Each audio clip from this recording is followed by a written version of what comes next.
तो वैसा तो पिछले वाला क्लास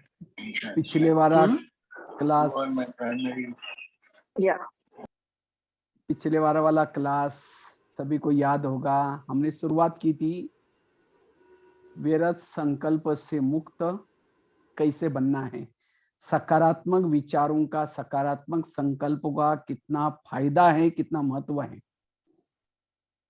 और हमारे अगर मन में निगेटिव विचार चलते भी हैं, व्यर्थ विचार चलते भी हैं, उसको हम कैसे खत्म करें, इसके ऊपर हम चर्चा करने जा रहे हैं। तो पिछले बार एक बात बताई थी। पहले तो सबसे पहले बताया कि वर्तमान समय अनुसार सकारात्मक विचारों का कितना महत्व है। पहले तो बाबा कहते थे, आज की मुरली में भी था, अगर मन में आया कोई बात नहीं, लेकिन कर्मना से कोई भी विकर्म नहीं करना है। इस साकार में बाबा कहते थे। लेकिन अब अव्यक्त स्थिति बनानी है, बाप समान बनना है, फरिश्ता बनना है। अब हमें संकल्प भी पॉजिटिव बनाना है, सकारात्मक बनाने का पुरुषार्थ करना है, क्योंकि संकल्प का बहुत बड़ा महत्व है। पिछले बार काफी चर्चा की थी उसके बारे में। संकल्प से कल्प बनता है, संकल्प से जितने हमारे पॉजिटिव सकारात्मक संकल्प है उतनी हमारी आत्मिक स्थिति बनती है। हम लाइट हाउस माइट हाउस बन सकते हैं। आज जितनी भी जो बीमारियां हो रही हैं, इन बीमारियों का कारण भी चिंता, डर, भय, ये निगेटिव संकल्प, निगेटिव विचार। ह्यूमैनिटी पावर क्या है? पॉजिटिव सोचना, सकारात्मक सोचना। हाँ, पिछले बार काफी सारी बीमारियां भी गिनाई थी। आज किसी को पेट की बीमारी होती है, ईर्ष्या करने वालों को पेट की बीमारी, ब्लड प्रेशर बढ़ता है, बीती हुई बातों को याद करने वालों को ब्लड प्रेशर बढ़ता है। आज किसी को दूर का कम दिखता है, दूसरे की बुराई को आंखें फाड़ फाड़ कर देखेंगे तो दूर का कम दिखाई पड़ेगा। आज किसी को स्पॉन्डालाइट होता है, इधर उधर देखने वालों को स्पॉन्डालाइट होता है, इसलिए डॉक्टर एक बड़ा सा पट्टा लगाता है। ये सारी बीमारियों का जड़ है निगेटिव सोच। इसीलिए बाबा कहते हैं ये ब्रह्मा कुमारी का केंद्र भी एक हॉस्पिटल है। ये हॉस्पिटल में आत्मा को जो विकारों की बीमारी लगे उससे मुक्त होते हम। और जब आत्मा बीमार होती है तब हमारा शरीर भी बीमार होता है। तो जड़ से बीमारी को खत्म करना है तो हमें पॉजिटिव रहना है, सकारात्मक रहना है। और ये केवल संगम युग के नहीं, लेकिन पूरा कल्प के लिए हमें पॉजिटिव रहने का पुरुषार्थ करना है। जो पॉजिटिव रहता है हर परिस्थिति को वो क्या करता है? पॉजिटिव नजरों से देखता है। तो परिस्थिति निगेटिव है, लेकिन अगर पॉजिटिव रूप से देखेंगे वो उसके लिए फायदा होगा। तो इसके बारे में काफी सारी चर्चा की थी। लेकिन हमारे मन में निगेटिव क्यों चलता है? उसका पहला कारण सुनाया था, कर्म गति की ज्ञान की कमी के कारण। कभी कभी हम न चाहते भी कहते ये मेरे साथ ऐसा क्यों करता है, इसने मेरे साथ ऐसा क्यों किया, या ऐसा क्यों होता है। कई कहते हैं अरे हमारे घर के पास इतना भ्रष्ट व्यक्ति है, इतना गलत काम कर रहा है, भगवान फिर भी उसका ही घर भरा है। जो घर भरा है उसके पिछले अच्छे कर्मों का फल है। अगर वो गलत कर्म करता है तो भले वो अभी तो अच्छा है, लेकिन उसका फल भी उसको मिलेगा। इसीलिए बाबा ने आज कहा ना, जब पाप का घड़ा भर जाता है तब फट जाता है। इसीलिए हमारे जीवन के प्रॉब्लम्स ये कोई ना कोई बीते हुए किए हुए कर्मों का परिणाम है। इसीलिए कभी भी हमें अगर बीके बनने के बाद भी कई कई कहते हम ओम शांति में जाते, ब्रह्मा कुमारी में जाते, तो भी हमारे घर में प्रॉब्लम क्यों? हम ओम शांति में आते, बाबा के पास आते, कब से आ रहे? 1 2 3 साल, 10 12 साल से। पिछले जन्म में थे। हमारे जो जन्म जन्मांतर के विकर्म बने हैं उसको चुक्त करने के 3 तरीके बाबा कहते हैं। एक है योग लगा करके। मुझे लगता है कल की कितनी गहरी मुरली थी, योग योग योग के ऊपर पूरा। और वो भी यथार्थ योग, उसका तो हम अलग से टॉपिक लेने वाले हैं। यथार्थ योग क्या होता है? योग करने से हमने जो जाने अनजाने जो विकर्म किए वो कम हो जाते हैं। अगर वो भी नहीं हम करते, दूसरा भी एक तरीका है। जो भी हम प्रकृति के साथ जो हिसाब किताब बनाए हैं, जैसे अभी कोरोना की बीमारी आई, ये क्यों आई? क्योंकि हमने इस प्रकृति का दुरुपयोग किया। हमें प्रकृति ने शरीर अच्छाई के लिए दिया था, आंखें अच्छा देखने के लिए, कान अच्छा सुनने के लिए, मुख अच्छा बोलने के लिए, लेकिन हमने इस प्रकृति का दुरुपयोग किया और ऐसी बीमारियों के रूप में प्रकृति अपना हिसाब लेती है। ये विनाश क्या है? प्रकृति के हिसाब किताब। और जिसने कल्प में ज्यादा प्रकृति का दुरुपयोग किया, उतना उसको प्रकृति के विनाश के समय दुख दर्द होगा। और आपस के संबंधों में प्रॉब्लम, इस संबंधों की प्रॉब्लम ये क्यों आते हैं? क्योंकि हमने कभी राजा बन करके, कभी सास बन करके, कभी अधिकारी बन करके किसी को तंग किया, परेशान किया, और वही हमारे जीवन में कभी कभी समस्या के रूप में आते हैं। फिर हम कहते हैं मैं इसके साथ इतना अच्छा व्यवहार किया, मैंने इसके साथ ये किया, इस संसार में कोई न्याय नहीं है। इस संसार भले कलयुग हो या कोई भी हो, इस संसार न्याय पूर्वक चल रहा है। जो भी कुछ हो रहा है ये कार्मिक अकाउंट है, कर्मों की हिसाब किताब है। इसी कर्म गति के गहराई को समझना, और जो इस कर्म गति को समझता है वो सदा पॉजिटिव रहेगा। उसके पास एक शक्ति डेवलप होगी और उस शक्ति का नाम है सहन शक्ति। और जो पॉजिटिव रहता है उसके चेहरे में सदा खुशी रहेगी। वो आत्मिक स्थिति में रह सकता है, वो लाइट रह सकता है, माइट रह सकता है। अगर सारा दिन हमारे ऐसे निगेटिव संकल्प, व्यर्थ संकल्प चलते हैं, फिर कर्म योगी नहीं बन सकेंगे। इतना ही नहीं, शाम को जब योग में बैठेंगे तो सारा दिन कुछ हमारे साथ निगेटिव होता है, उसी के विचार आएंगे, योग भी नहीं लगेगा। इसलिए सारा दिन हमें पॉजिटिव रहना है और उसके लिए कर्म गति को याद रखना है। और उसके लिए शायद मैंने पिछले बार 2-4 एग्जाम्पल दिए थे। एक तो आगरा की बात बताई थी, आगरा की पति पत्नी की, सबको याद होगा। एग्जाम्पल इसीलिए दे रहे, क्लियर हो जाता है। दूसरी एक बात बताई थी उस बच्चे की, मुंबई वाले बच्चे की स्टोरी बताई थी, धृतराष्ट्र की बात बताई थी, भीष्म पितामह की बात बताई थी, और भी कई कर्मों के लिए कई बातें हैं। इसीलिए कर्म गति को समझना बहुत जरूरी है। और हमारे आसपास में, मैंने एक ड्रामा की रहस्य बताया था, हमारे आसपास के जितने लोग हैं, कोई हमको देने के लिए और कोई हमारे से लेने के लिए। और जिन्होंने इस लेने देने के गहराई को समझ लिया, उसका मन चुप रहेगा। इसीलिए नो क्वेश्चन। क्वेश्चन करना अर्थात क्यों हुआ, कैसे हुआ, मेरे साथ क्यों हुआ, उतना दलदल में फंसेंगे। और जो इस कर्म गति को समझता है, वो खेल की, आज का भी स्लोगन था ना, खेल को क्या करो, साक्षी होकर के देखो, तो मजा भी आएगा, आनंद आएगा। कौन देख सकता है? जो कर्म गति को समझता है। समझो चलते चलते किसी ने गाली दी, क्या सोचो, अच्छा इसका भी बहुत दिन का बाकी था, पूरा हो। सवेरे जब ऑफिस में जाएंगे, पहले सोच के निकलो कि आज पता नहीं किसके किसके हिसाब किताब होंगे, वो देंगे, मुझे चुकता करके आना है। तो कोई संकल्प हमारा, क्योंकि संकल्प चला गया, हमारा समय चला जाएगा, शक्तियां चली जाएगी। इसलिए संकल्प बहुत बड़ा खजाना है, इसको बचाना है।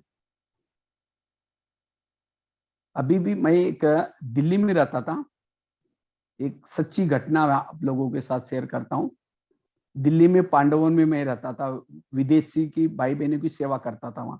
तो मेरा दिन में भोजन बनाने की भी सेवा थी, और साथ में रात को मैं पहरा देता था। पहरा मतलब रात को जागना नहीं होता था, म्यूजियम में मैं सो जाता था।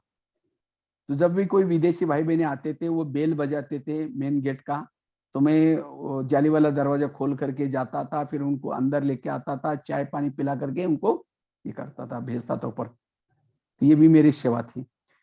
तो उसी समय, एक बहुत साल की पहली बात है, ये 90 की बात है। एक वहां पांडवन के सामने एक हाईवे है जिसका नाम रोहतक रोड। तो वहां एक ट्रैफिक पुलिस वाला आता था, उसकी ड्यूटी थी, क्योंकि रात को 9 बजे के बाद सवेरे 5 बजे तक वहां शहर से ट्रक जाते थे, वहां से बहुत सारे। तो ट्रैफिक पुलिस वाला आता था। जब भी वो ट्रक्स जाते थे, मैं वो जाली कभी कभी देखता था वहां, जो अपने गेट से, तो क्या करता था, वो हाथ ऊपर करता था, तो ट्रक वाले क्या करते थे, उसको नोट देते थे, निकल जाते थे। तो कभी कभी वो ट्रैफिक पुलिस वाला अंदर पानी पीने के लिए आता था, ठंडा पानी। तो मैं पूछता था, सर आप ये जो हाथ खड़ा करके जो कुछ लेते हैं ट्रैक्टर वालों से, ये कोई रोड का टैक्स होता है? नहीं नहीं, कहता रोड का टैक्स नहीं है, उनको रात को जाना होता है, मुसीबत में होते हैं, उनको नहीं तो फिर कहीं पैसा नहीं देंगे तो कहेंगे अच्छा वजन करो इसका, फिर बिल दिखाओ, फिर वो करो वो करो, मुंझा देंगे। तो वो सोचते पैसा दो और भागो यहाँ से, नहीं तो फिर और रात भर खड़ा रहना पड़ेगा, सारा दिन फिर जा ही नहीं सकेंगे। तो मैंने कहा वो सर ये पैसा आप गवर्नमेंट में जमा करते हैं? नहीं नहीं, जमा वगैरह नहीं करते, आधा बॉस को देते, आधा खुद अपने पास रखते हैं। हमने कहा सर अगर आप ऐसा करेंगे तो फिर अगर आप ये ऐसे, अरे सारे बोले सब लोग ऐसे करते हैं आजकल, तो ऐसे ही करते हैं।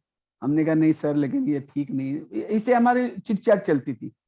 कहते मैं कभी कभी कहता था भाई साहब ये आश्रम है ना बहुत अच्छा है, आप कभी आया करो, यहाँ पढ़ने से आने से सतयुग में जाएंगे, स्वर्ग दुनिया। कहता भाई जी जहाँ पैसा है, धन है, सब कुछ है, वहां हमारे लिए स्वर्ग है। कहता है हम इतना पैसा लेके जाते हैं, बच्चों को अच्छे स्कूल में पढ़ाते हैं, अच्छा मकान बनाया है, गाड़ी लिए हैं, हम तो यही स्वर्ग में, हमको आपका स्वर्ग नहीं चाहिए। ऐसा मतलब चिट-चैट करते थे। तो एक दिन जब वो आए थे, उनके चेहरे पर थोड़ा उदासी थी। मैंने कहा सर आज थोड़ा नाराज लग रहे, क्या बात है? अरे कहता है बहुत बड़ी घटना होगी। हमने कहा क्या हुआ?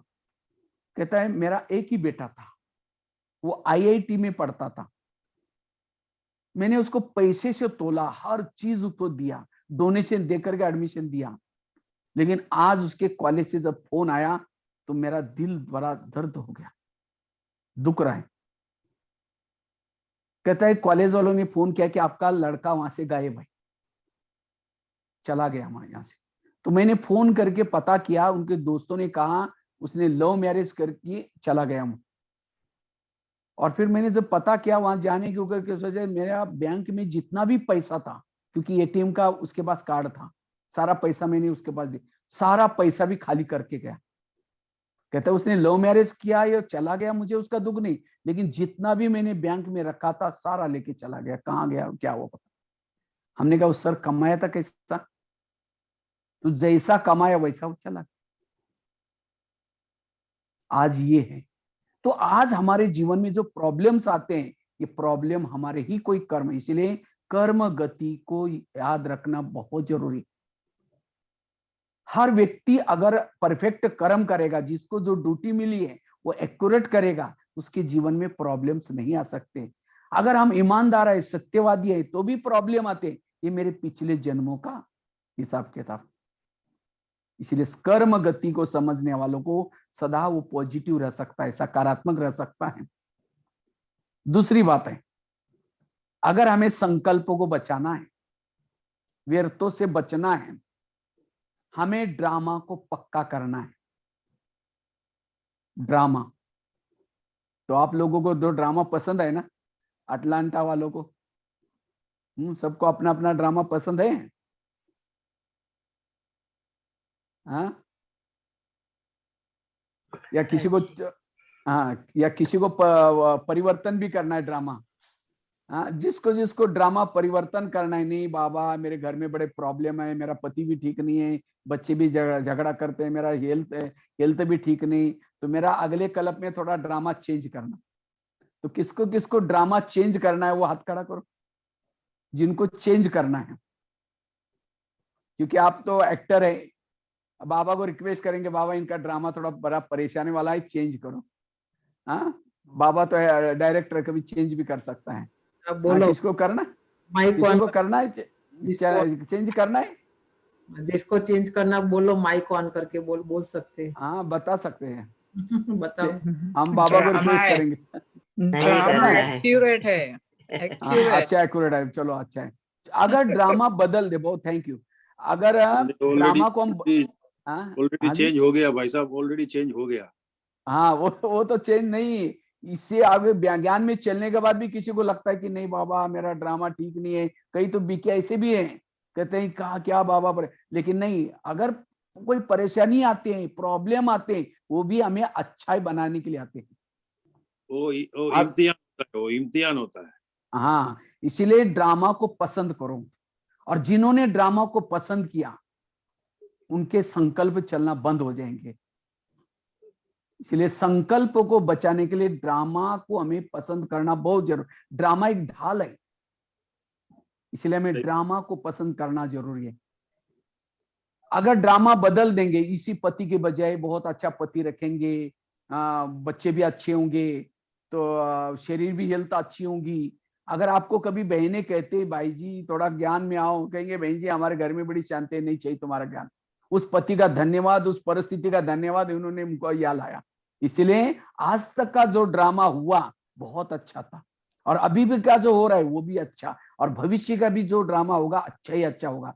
सोचने की कोई जरूरत नहीं। मुझे लगता है मधुबन में लास्ट में गुलजार दादी की तबीयत थोड़ी डाउन रहती थी, 16, 17 और 18, 2016, 17 और 18। तो फिर भी दादी को स्टेज पर लाया जाता था, ऐसे ही तबीयत न होने के कारण भी लाते थे। और उस समय बाबा की मुरली चलती थी, गुलजार दादी के ओरिजिनल आवाज में चलती थी, क्योंकि अव्यक्त आवाज निकलने के लिए ताकत लगती है, बल लगता है, इसलिए बाबा उसका ध्यान रखते थे। गुलजार दादी की आवाज में बाबा बोलते थे, और वो मुरली भी क्या चलती थी, वाह ड्रामा वाह, वाह बाबा वाह, बाप के दिल में बच्चे, बच्चों के दिल में बाप। पूरी जो 2-3 साल जो मुरलियां चली, मैंने तो एक बार गिना करीबन 50-60 बार बाबा ने वाह वाह शब्द यूज किया। तो कई भाई बहन कहते थे बाबा ये ऐसी मुरली क्यों चला रहे, कोई शिक्षा नहीं, कोई नहीं, वाह ड्रामा वाह। वास्तव में टोटल ज्ञान का सार है वाह वाह। वाह वाह में रहना यह ज्ञान का सार, और जो वाह वाह की स्थिति में रहता है वही व्यर्थों से मुक्त है। हर परिस्थिति में वाह वाह। कोई गाली दे तो भी वाह वाह, कोई झगड़ा करे तो भी वाह वाह, कोई निंदा करे तो भी वाह वाह, कोई अपमान करे तो भी वाह वाह, कहीं बस स्टैंड पर गए, बस चली गई, कोई भी बात नहीं, वाह वाह। हर बात में वाह वाह। कोई माता जी का पति शराब पी करके पिटाई करे तो भी वाह वाह को। आप कहेंगे भाई जी आप कैसे बोलते हैं, हाँ पिताजी अगर पति शराब पी करके पिटाई करेंगे तो वाह वाह कैसे निकलेगा, तो भी उस माता को वाह वाह बोलना। क्यों, उस माता के लिए तो पति तो बहुत मिले ना, सतयुग में मिला था, त्रेता में मिला था, द्वापर में मिला था, अभी भी मिला है। सतयुग का उसका पति तो बहुत अच्छा था, ना कभी शराब पीता था, ना कभी मारता था, ना कभी पीटता था, वो सोने के महलों में रहता था, पुष्पक विमान उसके पास था, बहुत संपत्ति थी, वो देवता था। लेकिन क्या उस सतयुग में देवता वाले पति के कारण उसको बाबा मिला, और अभी का पति शराबी है, मारता है, पीटता है, उसके कारण कौन मिला है, बाबा मिला है। तो उस माता के लिए सतयुग का देवता वाला पति अच्छा सतयुग का, या अभी का शराबी वाला अच्छा, हाँ? देवता वाला संगम युग का अच्छा है। क्यों, इस संगम युग के पति के कारण तो बाबा मिला। इसलिए पति कैसा भी हो, पड़ोसनी कैसी भी हो, सास कैसी भी हो, हर परिस्थिति में वाह कहो, हर परिस्थिति में वाह। और जो वाह कहता है उसके संकल्प चुप रहेगा, उसका मन चुप रहेगा। इसलिए संगम युग का शरीर भी अच्छा, सतयुग में भी शरीर मिला था, कंचन काया शरीर था, खुशबू आती थी, दिखने में सुंदर था। लेकिन क्या उस शरीर के कानों के द्वारा ईश्वरीय महावाक्य, भगवान के महावाक्य सुने? क्या उस आंखों के द्वारा हमने ईश्वर परमात्मा को देखा? क्या उस दिल के अंदर भगवान की धड़कनें रहती थी? क्या उस कंचन काया शरीर के ऊपर बाबा की नजरें पड़ी थी? वो शरीर क्या काम का जिसके ऊपर भगवान की नजरें नहीं पड़ी? वो कान क्या काम की जिसने भगवान के महावाक्य न सुने हो? वो आंखें क्या काम की जिसने भगवान को ना देखा? इसलिए इस शरीर में बाबा की नजरें पड़ी हैं। इसीलिए वाह वाह कहो, वाह वाह, हर परिस्थिति में वाह वाह। बच्चा कैसा भी हो वाह वाह, ऑफिस में कैसे भी लोग हो तो भी वाह वाह। और जितना वाह वाह की स्थिति में रहेंगे तब हम व्यर्थों से मुक्त बनेंगे। इसलिए ड्रामा को यूज करना है। वैसे तो हम 3 बाप के बच्चे हैं, लेकिन माँ कितने हैं? 4 माँ है, ब्रह्मा, मम्मा, लौकिक माँ और ड्रामा, और 5वीं धरती माँ भी है। माँ तो माँ होती है। बच्चा कितना भी कैसा भी हो, माँ कभी भी बच्चों को तंग नहीं करती, परेशान नहीं करती। तो ड्रामा हमें परेशान कैसे करेगा? जैसे कोई बच्चा बीमार है तो माँ उसको क्या पिलाते हैं? दवाई पिलाती है। अगर दवाई कड़वी है, वो बच्चा नहीं पीता, बार बार मुंह से निकालता है, फिर भी माँ क्या करते है? उसका हाथ पकड़ करके फिर भी चम्मच टूसेगी, डालेगी। वो तंग नहीं करे, उसको प्यार कर रहे, क्योंकि जितना वो बच्चा वो दवाई पिएगा, पेट में जाएगी, उसकी कई तकलीफें दूर हो जाएगी। इसी तरह ड्रामा भी हमारी माँ है। हम चाहते मेरे जीवन में कोई कड़वी बातें ना आई, परेशानी ना आई, तो भी ड्रामा रूपी माँ लाती है। क्यों? इसी कड़वी बातों से हमारे अंदर वैराग आएगा, उपराम हो जाएंगे, और इससे हमारा सारा स्वास्थ्य ठीक हो जाएगा। इसलिए जीवन में आने वाली कड़वी बातों को डाइजेस्ट करो। क्यों क्या नहीं करो, परेशान नहीं होना है। सारी बातें विदाई देने के लिए, लेने के लिए आई है, आ रहे। आपके पुराने संस्कार जागृत हो जाएंगे, कईयों के हिसाब किताब आएंगे, लेकिन अब हमारी सारी बीमारियां निकलने वाली हैं। इसीलिए कभी भी खुश, बाबा कहते हैं कुछ भी चला जाए, खुशी कभी भी न जाए। कौन रह सकता है खुश? जो सदा पॉजिटिव है। इसलिए व्यर्थों से मुक्त बनना, सदा हैप्पीनेस, खुश रहना, यह है पुरुषार्थ। बाबा कहते हैं आगे चल करके लोग म्यूजियम देखने के लिए नहीं आएंगे, ज्ञान सुनने के लिए नहीं आएंगे, क्योंकि आजकल तनाव, टेंशन बढ़ रहा है। लेकिन आगे चल करके म्यूजियम का काम कौन करेगा? बाबा ने करके मेरे बच्चों के चेहरे, यही म्यूजियम का काम करेगा। लेकिन किसके चेहरे? जो सदा पॉजिटिव रहते हैं, कैसी भी परिस्थिति है, कैसा भी वातावरण है, वो आत्मिक स्थिति में रहते हैं, वही म्यूजियम का काम करें। इसलिए सदा खुश रहना है। इसलिए वाह वाह ड्रामा को यूज करो। इसलिए वाह ड्रामा, वाह वाह बाबा वाह। सास कैसी भी हो, पड़ोसी कैसी भी हो। सतयुग में तो दिल्ली में रहते थे, कुंज गली में रहते थे। वहां की पड़ोसनी बहुत अच्छी थी, देवी थी, कभी झगड़ा नहीं करती थी, कभी कुछ नहीं करती। लेकिन क्या उस पड़ोसनी का कारण बाबा मिला? और अभी की पड़ोसनी भले झगड़ा करते, कुछ भी करते, लेकिन उसके कारण कौन मिला है? बाबा मिला। इसलिए हर बात में हमें पॉजिटिव रहना है, हर परिस्थिति में कल्याण है। जब कुंती के सामने कृष्ण जाता है तो कुंती को कहता है तुमको क्या वरदान चाहिए? मैं तुम्हें भक्ति का फल देने के लिए आया हूं, सोना चांदी जो भी मांगो। कुंती कहते मुझे सोना चांदी नहीं चाहिए, मुझे जीवन में समस्या चाहिए। तो कृष्ण कहता है तुम्हें क्या मांग रहे? तथास्तु, तो तुम्हारी जो भी इच्छा पूर्ण हो जाए। फिर कहा कि तुमने समस्या क्यों मांगी? कहते समस्या होगी तो आप सदा मेरे साथ में रहेंगे, और आप मेरे साथ में रहेंगे, यही मेरा सौभाग्य। इसलिए जिसके जीवन में प्रॉब्लम्स है, समस्या है, बाबा सदा साथ में। वास्तव में इस संगम युग में ही आसपास ही हमारे जीवन में प्रॉब्लम, समस्या है। क्यों? अगर प्रॉब्लम, समस्या ना होती तो बाबा आने के बाद भी हम ज्ञान में ना चलते। इसलिए समस्या हमें अच्छाई की तरफ लेके जाते हैं। इसलिए कभी भी समस्या के समय हमें निगेटिव नहीं सोचना, सदा पॉजिटिव रहना है, स्थिर रहना है। इसलिए ड्रामा को पसंद करना है। वाह ड्रामा, वाह वाह बाबा वाह। यह है दूसरी बात। तीसरी बात है, अगर हमें अपने संकल्पों को बचाना है, व्यर्थों से बचना है,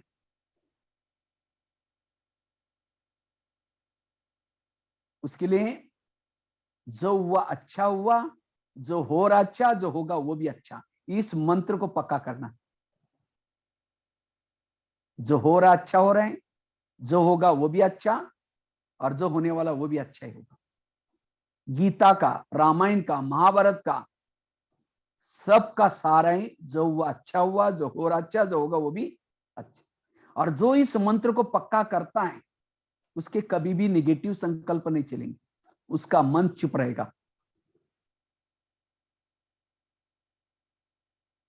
कई कहते हैं इसने मेरे साथ ऐसा क्यों किया, इसने मेरी चुगली की, इसने मेरे साथ ऐसा किया, मैं इसके लिए दुआएं कैसे दूं?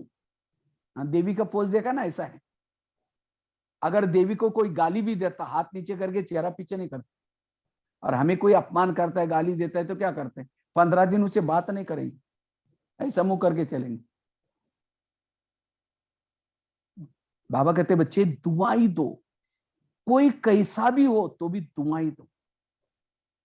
क्यों दुआई देनी है?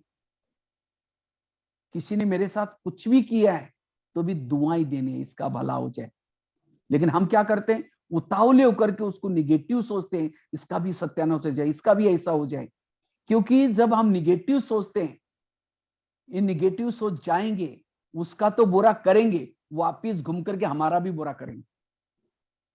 जिसे दुर्योधन जैसा बच्चा पैदा किया धृतराष्ट्र ने, वो खुद धृतराष्ट्र को तो परेशान किया, लेकिन पड़ोसी वालों को भी परेशान किया। इसी तरह हम निगेटिव सोचते हैं, इस निगेटिव से दूसरे का भी बुरा होगा, लेकिन खुद का भी बुरा होगा। इसीलिए कुछ भी हो जाए दुआई दो। बाबा का ना बच्चे गुण विशेष रखो, पॉजिटिव फॉरगिव और फॉरगिव मतलब क्षमा करो। लेकिन कई कहते कैसे क्षमा करें, उसने मेरे साथ ऐसा किया ना। इसलिए जो हुआ अच्छा हुआ, जो हो रहा अच्छा, जो होगा वो भी अच्छा। बच्चे ने गिलास गिराया, इतना गुस्सा करेंगे, तेरे को अकल नहीं, तुम कमा के लाओ तो पता चलेगा। ग्लास था 10 रुपए का, गुस्सा करेंगे, हार्ट में प्रॉब्लम आएगा, 10 लाख रुपए का ऑपरेशन करना पड़ेगा। इसलिए सदा पॉजिटिव रहना। वैसे तो मैं काफी सारे जेलों में जाता हूं, मैंने निगेटिव के परिणाम वहां देखा, निगेटिव के क्या क्या परिणाम होते। अभी मैं एक जगह पर गया था, वहां लगभग 600-700 महिलाएं जेल में थी। तो एक महिला को मैंने ऐसे पूछे कि आप जेल में क्यों आए? कहते मैं कॉलेज की प्रिंसिपल हूं। हमने कहा कॉलेज की प्रिंसिपल, आपने क्या किया?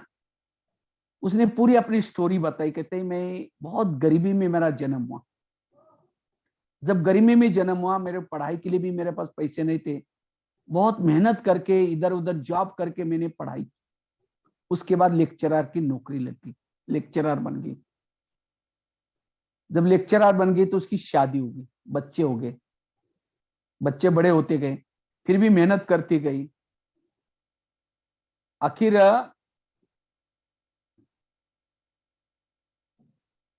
उसको संस्था ने देखा कि ये तो बहुत अच्छी मेहनत कर रहे हैं, उसको प्रिंसिपल बनाया गया। और जब उसको प्रिंसिपल बनाया गया, उसके बाद उसने बड़ा सा मकान बनाया, गाड़ी ली। उसको लगा मेरे अब अच्छे दिन आए हैं। लेकिन कहा कि फिर उसके बाद उन्होंने क्या किया, अपने जो बच्चे बड़े बने उनकी भी शादी कर दी, बहू आई, उसको लगा मेरे अच्छे दिन आ गए।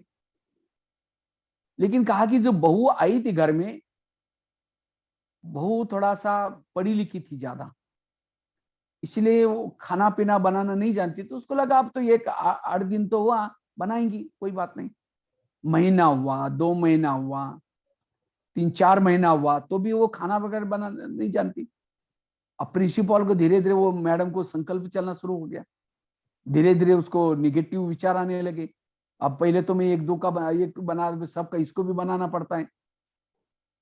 एक दिन उसके प्रिंसिपल के मैडम के इसमें ऑफिस में कुछ कॉलेज में मीटिंग थी, थोड़ा देरी से आई। जब देरी से आई, उसको लगा बहू ने कुछ तो किया होगा, लेकिन देखा कुछ नहीं किया। आई, कहा कि बेटा तुम कुछ तो करते। कहते मुझे कुछ नहीं आता। आखिर वो मैडम क्या करते, खुद खाना बनाना शुरू किया। जब खाना बना रही थी, उसको लगता है कि एक के कारण उसको थोड़ी सबको भूखा मारना है। दाल बनाई, सब्जी बनाई, चावल बनाई, रोटियां बेल रही थी। इतने में बहू आकर के वहां खड़ी रहते किचन में, और कमर पर हाथ रख करके अपनी खड़ी रहते। कहते आप कॉलेज में जाते, कोई बड़ी बात है क्या? वहां जाओ, एसी चालू करो, अब बेल बजा तो आपको पानी ला कर देते हैं, उसमें कोई बड़ी बात है क्या? एक तो खाना ही नहीं बनाया और दोबारा इसी बात बोली। उसको इतना दिन का तो निगेटिव विचार थे, गुस्सा था ही। वही जो स्टील का बेलन जिसे खाना बना रही थी, रोटियां बना रही थी, जोर से फेंक के मारा गुस्से से, वो बहू के सिर में लग गया, खत्म हो गया। पुलिस वाले पकड़ कर उसको जेल में लेके गए, आजीवन कारावास की सजा होगी। मैंने उस मैडम को 2 क्वेश्चन पूछे। हमने कहा मैडम जी आपको गुस्सा क्यों आया? कहते उसने मुझे टोंट मारा ना, क्या करती है? तो मैंने कहा मैडम जी वो टोंट कहाँ लगा है? कहते भैया टूट थोड़ी लगता है। मैंने कहा खून वगैरह कुछ आया उसे, कुछ फोड़ा वगैरह? कहते कुछ नहीं। देखो उसने सब कुछ पढ़ाई किया लेकिन क्या नहीं सीखा? सहन करना नहीं सीखा, पॉजिटिव नहीं सीखा। ये तो एक घटना मैंने आपको सुनाई, ऐसे हमने तो हजारों घटनाएं देखी है प्रैक्टिकल में। निगेटिव के ये परिणाम है, वास्तव में गुस्सा निगेटिव का परिणाम है। पहले निगेटिव विचार आएंगे, ये क्यों करता है, किस लिए करता है, फिर नफरत आएगी, घृणा आएगी, और तब जाकर गुस्सा आता है। फिर व्यक्ति उस एक सेकंड के गुस्से में क्या करेगा उसका कोई भरोसा नहीं है। इसलिए सदा पॉजिटिव बनना जरूरत है। और जितना पॉजिटिव, निगेटिव वालों को रात को चैन की नींद भी नहीं आती। आजकल तो कई लोग पेन किलर की दवाई खाते हैं। एक भाई को मैंने जब ट्रेन में जा रहा था तो ज्ञान सुनाया। मैंने कहा आप थोड़ा आश्रम में आया करो सवेरे वहां 8-9 बजे। कहता है भाई जी मैं 8-9 बजे उठ नहीं सकता हूँ। हमने कहा क्यों? कहता है मुझे नींद ही आती है 3-4 बजे सवेरे, मैं शाम को वगैरह आ सकता हूँ। तो देखो आज कितने टेंशन में, टेंशन क्यों आता है निगेटिव? टेंशन, टेन मतलब 10, सन मतलब बच्चे। तनाव क्या है? तन में आना। ज्यादा सोचने वाला तन में आता है, और जो वीरत्व से मुक्त है वो है फरिश्ता।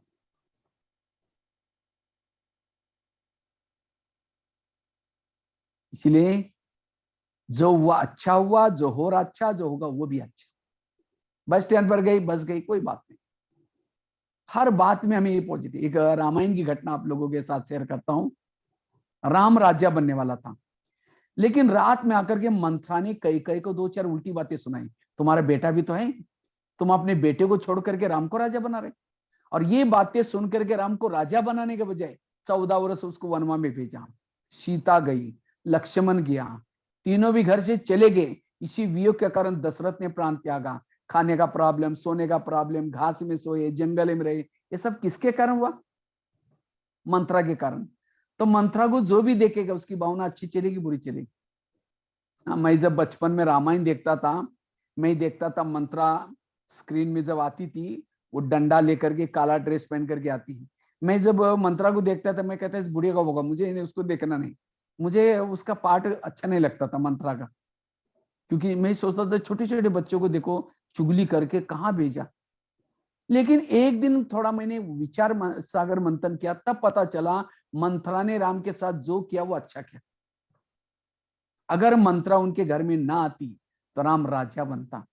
अगर राजा बनता तो जंगल में नहीं जाता, जंगल में नहीं जाता तो सीता की चोरी ना होती, अगर सीता की चोरी ना होती तो रावण को ना मारता, रावण को ना मारता तो राम की महिमा कोई नहीं गाता। राम की महिमा किसके कारण? मंत्रा के कारण। इसी तरह हर एक के जीवन में भी भगवान ने 1-2 मंत्रा रखी है, जो हमारे जीवन में प्रॉब्लम निर्माण करते हैं, समस्या निर्माण करते हैं, यहाँ की ट्रांसफर वहां करते हैं। लेकिन आज हम परेशान हैं, आज हम तंग है, ऐसे लोगों से तंग है, और यही व्यर्थों का कारण है। इसी तरह आज से हमें क्या करना है? आज तक जिन्होंने तंग किया, परेशान किया, उनके प्रति भावनाओं को बदलो, तब हमारी वृत्ति पॉजिटिव बन जाएगी। अगर एक व्यक्ति के प्रति भी हमारी वृत्ति नेगेटिव है, वाइब्रेशन वही फैलेगा। आजकल बाबा कहते हैं मनसा सेवा करो। ये मनसा सेवा कौन कर सकता है? जिसका मन हर इंसान के प्रति, हर व्यक्ति के प्रति, हर परिस्थिति के प्रति पॉजिटिव है, वही मनसा सेवा कर सकता है। अगर राम के जीवन में मंत्रा ना आती, ना हनुमान मिलता, ना अंगद मिलता, ना ऋषि, ना मुनि, कोई नहीं मिलते। ये सब किसके कारण मिले? मंत्रा के कारण। आज हमें बाबा मिला, दैवी परिवार मिला, दीदी दादियां मिली, किसके कारण मिली? आज तक की मंत्राओं के कारण। इसलिए आज कभी शाम को एकांत में जब बैठेंगे, या कभी अमृत वाला रात को योग करेंगे सवेरे, तो क्या करना? आज तक जिन्होंने तंग किया, जिन्होंने परेशान किया, उन सबको इमर्ज करके उन सबको धन्यवाद दो। आप लोगों ने हमें तंग किया, हमारा बहुत अच्छा हुआ, लेकिन फिर 5000 साल के बाद तंग करने के लिए जरूर आना। यह है व्यर्थों से बचने का साधन। यह फॉरगिव करना, क्षमा करना। इसलिए जो हुआ अच्छा हुआ, जो हो रहा अच्छा, जो होगा। बाबा ने हमारा ड्रामा फुर्सत में बनाया, बहुत फुर्सत में। बाबा को कभी पता नहीं फुर्सत थी, उस समय बाबा ने हमारा ऐसा ड्रामा बनाया, हमारे आसपास में जो भी लोग रहते सब हमारा कल्याण करने वाले, हमारा अकल्याण करने वाला कोई नहीं, कोई हमारा कल्याण करने वाला नहीं। हर बात में हमारा कल्याण ही कल्याण है, कुछ भी होता है कल्याण करे। इतना ही नहीं, जो बीती हुई घटना हो गई है, भले हमने गलत काम किया है, उसमें भी कल्याण है। कई कई तो क्या करते हैं, सोचते अरे मैं तो यहाँ आने का लायक नहीं हूं, मैंने जिंदगी में ऐसा ऐसा काम किया है और फिर मैं ब्रह्मा कुमारी में आता हूँ। लेकिन नहीं, आपका वो घड़ा भरना था, कहते ना, पाप का घड़ा भरने के बाद वो क्या होता है, फट जाता है, और फटने के बाद फिर भगवान मिलता है। तो हमारा घड़ा भरना जरूरी था, इसीलिए हमें करना जरूरी था। इसीलिए उसको, उस बीती हुई घटना को याद करके वर्तमान को फीका मत करना। इसलिए हर बात में, इसीलिए जो हुआ अच्छा हुआ, जो हो रहा अच्छा, जो होगा वो भी अच्छा ही होगा, इसीलिए पॉजिटिव। तब जाकर के हम व्यर्थों से बच जाएंगे। कितनी बातें हो गई? पहली बात बताई कर्मों की घुई गति। दूसरी बात बताई ड्रामा को याद रखना, वाह ड्रामा वाह, वाह वाह वाह वाह। और तीसरी बात बताई जो हुआ अच्छा हुआ, जो हो रहा अच्छा, जो होगा वो भी अच्छा। अगर ये तीन बातों की गहराई में जाएंगे, आपका मन शांत रहेगा, चुप रहेगा। इसीलिए बाबा ने हमें ड्रामा का ज्ञान, कर्मों का ज्ञान, जो हुआ अच्छा, ये सारा जो ज्ञान दिए, मन को चुप रखने के लिए दिए। और जिन्होंने मन को चुप रखने की कला सीखी, वही अशरीरी स्थिति में रह सकते हैं, वही अव्यक्त मिलन मना सकते हैं।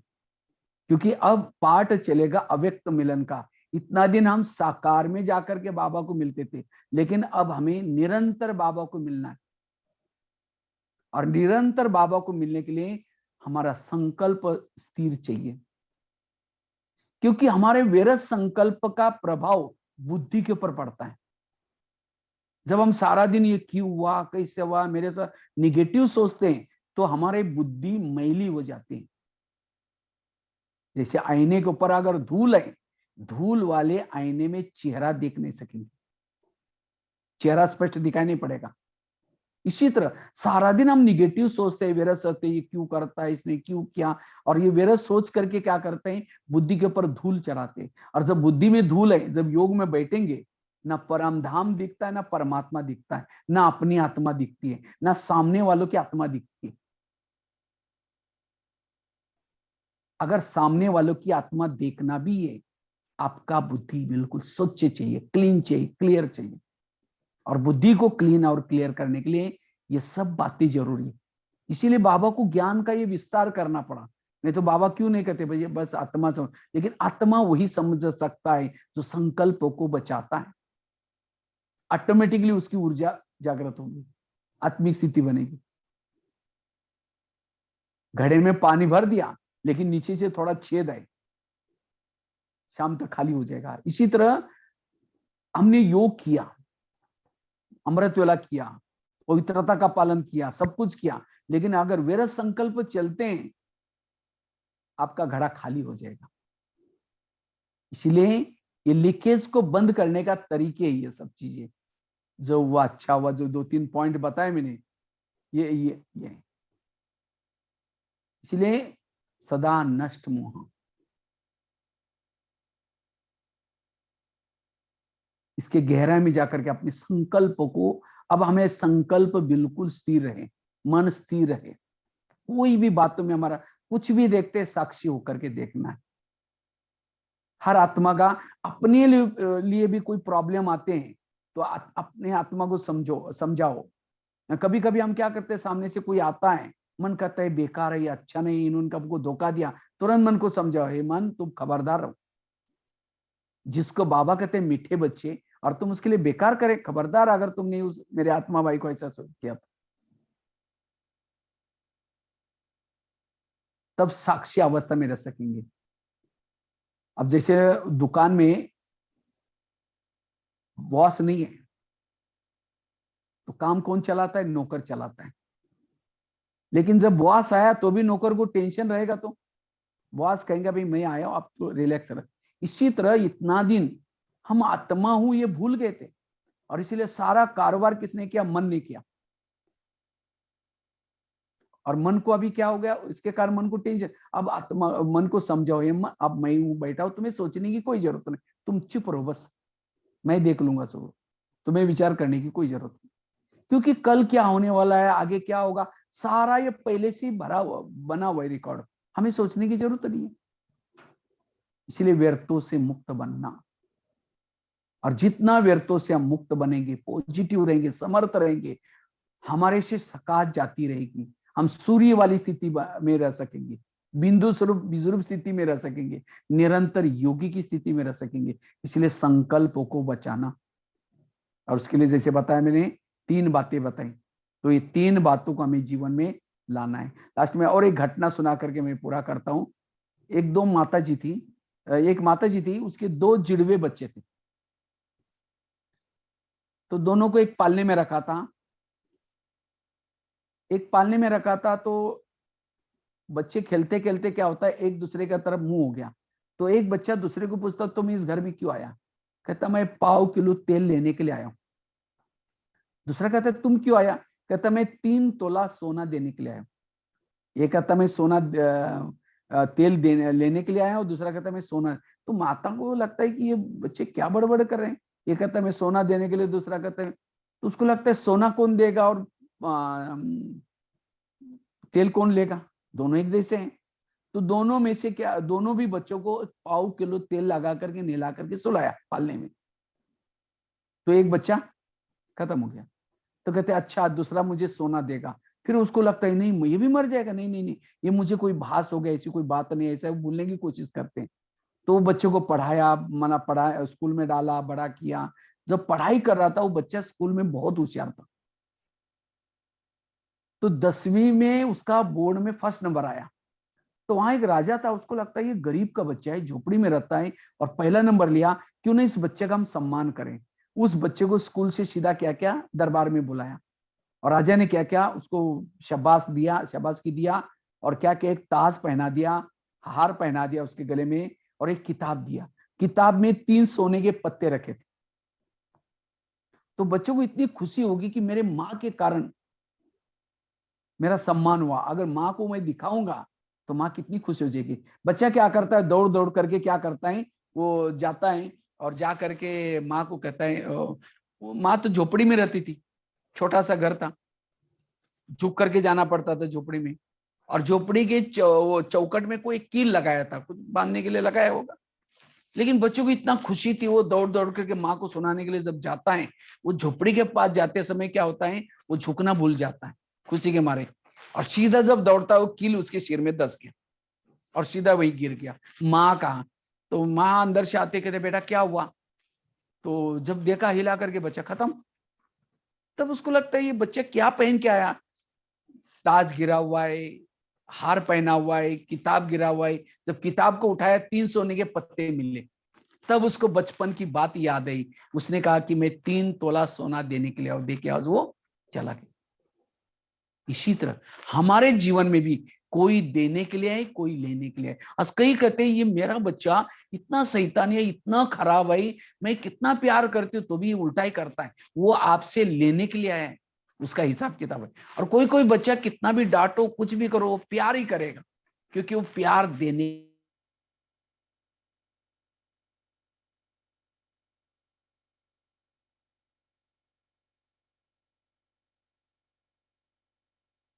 के 3 तरीके 2 बताए मैंने। पहला बताया योग लगा करके, दूसरा ऐसे संबंधों में आकर के हमें कोई तंग करेगा, परेशान करेगा, तो भी हमें क्या करना है, उसको वाह के गीत गाने, लेकिन तो भी हमें क्या करना है, उसको सहन करना है। और तीसरा विनाश काल में, जो बाबा कहते हैं धर्मराज की सजा, वास्तव में धर्मराज पूरी क्या है? धर्मराज पूरी मतलब हमारे जीवन में जो प्रॉब्लम समस्या वो है। इसीलिए बाबा कहते बच्चे अब अपने हिसाब किताब को चुकता करो। इसलिए अब हमें संकल्प नहीं चलाना है, व्यर्थों से मुक्त बनना है। वैसे कई बातें फिर अगले बार फिर और आगे का इसी को कंटिन्यूशन, व्यर्थों से मुक्त बनना, हमें फरिश्ता बनना है। क्योंकि फरिश्ता बने के बिना देवता नहीं बन सकेंगे। फरिश्ता मतलब पंख नहीं आने वाले, हल्के रहना। कहीं भी रहो, चाहे सेंटर पर रहो, चाहे मधुवन में रहो, कहीं भी रहो, हल्के बनो। जैसे बताया था पिछले बार, ब्रह्मा कुमारी का केंद्र एक बहुत बड़ी यूनिवर्सिटी है, और इस यूनिवर्सिटी की डिग्री है फरिश्ता, और देवता हमारी नौकरी है। हम क्यों पढ़ रहे हैं? डिग्री लेने के लिए। और जब तक डिग्री नहीं मिलेगी तब तक प्रॉपरली नौकरी, प्रॉपरली पद नहीं मिलेगा। डिग्री अर्थात हमें जो ड्यूटी मिली है, जो सेवा मिली है, उसमें हल्के रहना। चाहे दुकान करते हैं, चाहे कुछ भी करते हैं, ये समझो कि मैं मधुवन निवासी हूं, आप सभी अटलांटी वाले नहीं। अटलांटा में बाबा ने आपको सेवा के लिए भेजा है। जैसे जब लंका में जाते थे, लंका में गए थे रावण को मारने के लिए, उस समय जैसे हनुमान, ये इसी तरह हमें भी बाबा ने क्या किया है, अलग अलग जगह पर जो काम क्रोध को मारने के लिए अलग अलग जगह पर ड्यूटी लगी है। लेकिन हम ओरिजिनल है कहां से? हम मधुवन निवासी हैं। वहां गए, ये बाबा का दुकान है, बाबा के लिए मैं सेवा कर रहा हूं, बाबा के लिए नौकरी, गृहस्थी नहीं है, हम ट्रस्टी है। ये समझ करके हल्का बन करके, बिल्कुल जैसे सरेंडर बन करके, हम ये शरीर भी मेरा नहीं है, ये बाबा को दिया हुआ शरीर है। और इसी तरह हम जितना हल्का रहेंगे उतना हम फरिश्ता बन सकेंगे। और इसलिए संकल्प को नहीं चलाना है, सब व्यर्थों से मुक्त, तब हम डर भय से मुक्त, सदा हेल्दी वेल्दी और हैप्पी बन सकेंगे। इसलिए ये 3 बातें सुनाई। पहली बात बताई, कर्मों की घुई गति को याद रखना। दूसरी बात बताई, ड्रामा को याद रखना, वाह ड्रामा वाह। इस सप्ताह में पूरा अभ्यास करना, हर परिस्थिति में वाह वाह करते खुश में रहना है। और तीसरी बात बताई, जो हुआ अच्छा हुआ, जो हो रहा अच्छा, जो होगा स्टॉप, फुल स्टॉप लगाना है। हर बात में कुछ भी नहीं सोचना, व्यर्थों से मुक्त। ठीक है, बाकी आगे का फिर कंटिन्यूशन करेंगे। बहुत अच्छा टॉपिक है, आगे और भी 4-5 बातें हैं। ओम शांति। Thank you.